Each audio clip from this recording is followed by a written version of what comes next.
give him a warm welcome.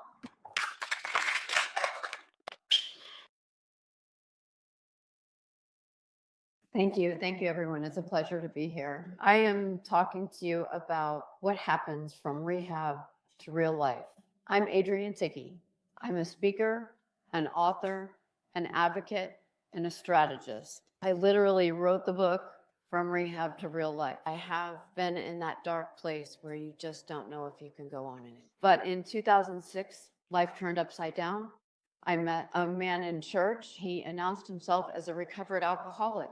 I laughed. I said, "Do alcoholics recover?" I had no idea that I was living in a town that literally I had halfway houses and three-quarter houses across the street from my rented apartment. So the top two exports in Delray Beach, Florida are treatment and tourism. And those are not easy bedfellows, but we've made a case study out of it. Together we raised the bar because addiction has changed. It's no longer the bum in the gutter. It's the soccer mom. We've seen it on our street where they line up before they go pick their kids up to the drug dealer's house to get their prescription medicine. You have the guy that's getting ready in the business suit there. He's taking something to get up in the morning and something to go to sleep at night. Nobody talks about this silent epidemic. And I'm here to shake things up. So today's lineup, we're going to talk about the problems and we're going to talk about the solutions. The gap between treatment and reintegration. Can you imagine being on one side of that highway and having to traverse all the way over to the other? What resources are you going to need? Are you going to have enough strength to get there? Is there going to be anybody waiting for you once you do, or have you crossed all the bridges and they're done with you? There are so many things to factor in, but the gap is the most perilous time in addiction recovery because we lose a jumbo jet full of people to overdose every single day. That would be similar to a Delta flight falling out of the sky this afternoon, an Air France flight the day after that, and Southwest running into the air traffic controller's tower the day after that. We'd be in an outrage. It would be an outroar. No one is safe. Yet we're losing that many Americans every day. The truth is sobering. 85% of the individuals relapse in the first year after treatment with no help. In recovery for 1+ year, the 15% figure that you see down here, that's the people that actually got extra help, whether that was through a recovery residence or a non-clinical case manager to walk them through the first year in recovery. Many patients go home with no plan, no structure, and no real-world readiness. So what does a continuum look like? Well, NAR has 4 levels of recovery housing, and that's the National Alliance for Recovery Residences. The first level of housing is peer run. This is something like an Oxford house. This is where it's a democratic procedure, and everyone in the house contributes to the well-being of everyone else in the house.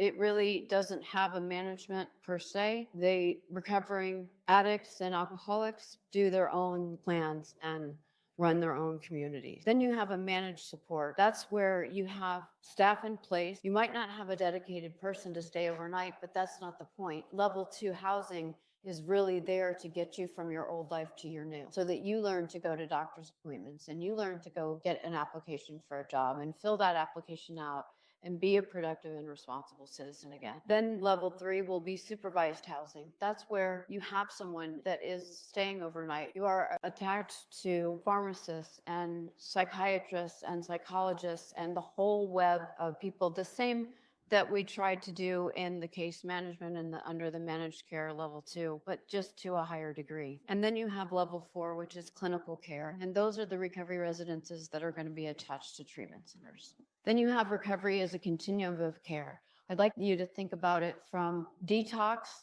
as being like an emergency room, right? And then you go to treatment, whether that's inpatient treatment, whether that's PHP, partial hospitalization treatment, it doesn't matter.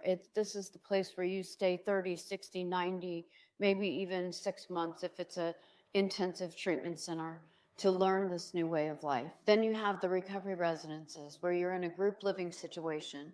You get to learn with all other peers in your same situation. Then you have independent living, and this is where we just love to talk about our past clients. These families go on to be better in contact with each other. They get better jobs. They're frequently less incarcerated, and they just they really go back and thrive in their life. So why aren't more centers referring? The history in the past has been that there's a lack of oversight in the recovery residences, and that's been true. There has been some insurance fraud, the reputational risk. Again, a lot of the houses that are opened by recovering or recovered alcoholics and addicts. And so there is a history there. There's a background, but people can and do change. My husband is as one of the best examples. One white chip in 2000, and God willing, and the tide don't rise, he'll be celebrating 26 years in January. What it's like now, there's accreditation bodies that are regulated. The four cornerstones of healing, just like the four chambers of the heart, you have connection that fosters trust, which enables accountability, and in turn, accountability creates structures where mutual aid can thrive. Mutual aid deepens dependency and dignity makes more people receptive to connection and growth, back to the cycle. So what recovery residences can provide. In 2011, NAR was founded, and the first NAR standard released. So that was the first time that we got together on a national level and policed ourselves. And then the federal government, now you have to be a FAR or NAR certified house for treatment centers to refer to you. So NAR Code of Ethics was introduced in 2017. Then the standards were reintroduced as 3.0 in 2018. The SAMHSA practices that I spoke about earlier, they were introduced in 2018 and then updated in 2023. So you can see this is brand new stuff. This is cutting edge, but it's making a difference. It's making a difference in real people's lives. So here's the proof, the evidence for recovery residences.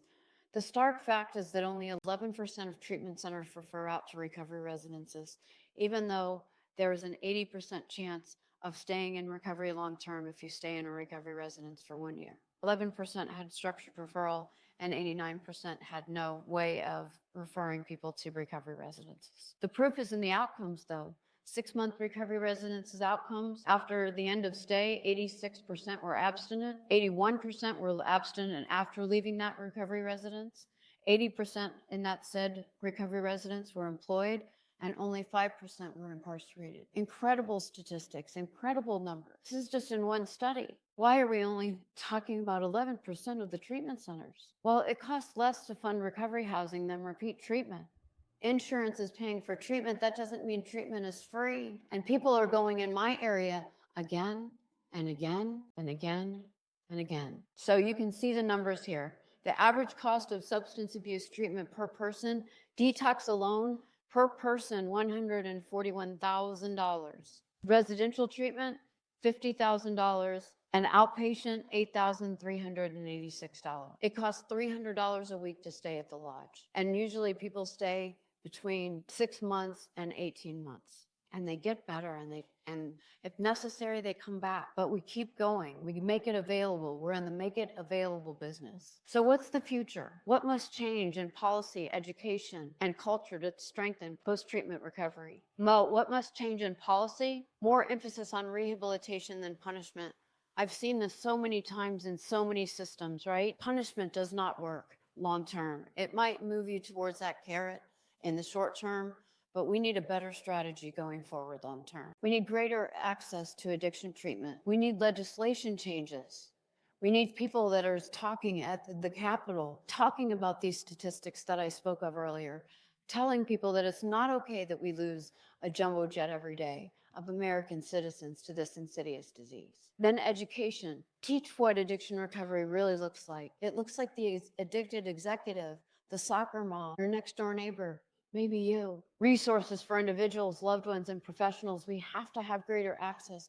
I am trying to work hard towards an organization called the Recovery Integrity Network, where we vet people in different areas of the country so parents feel safe sending their children across the country, 1,400 miles away to God knows what they're getting. There's got to be a better way, an established way to find qualified sober resources. That's what we're looking for, similar to a 988 number, but its own category. And then the culture, make drinking socially less acceptable. It's in everything. If you go on a cruise, you are harangued unless you tell them you have a medical condition or an allergy. Reduce the stigma of addiction and create healthier choices and routines.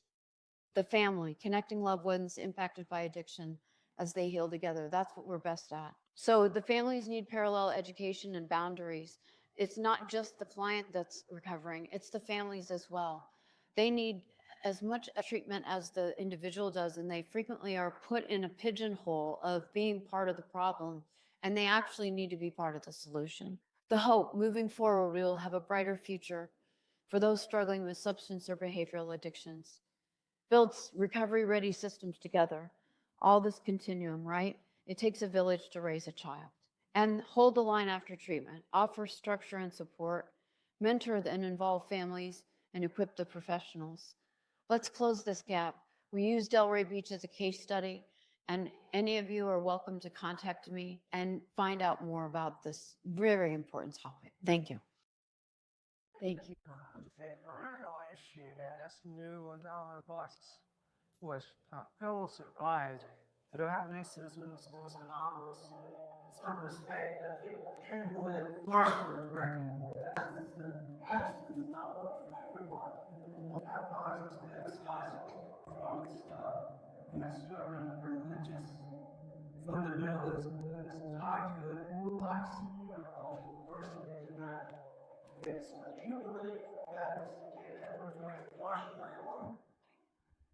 So, two great questions. I'm going to address the first one.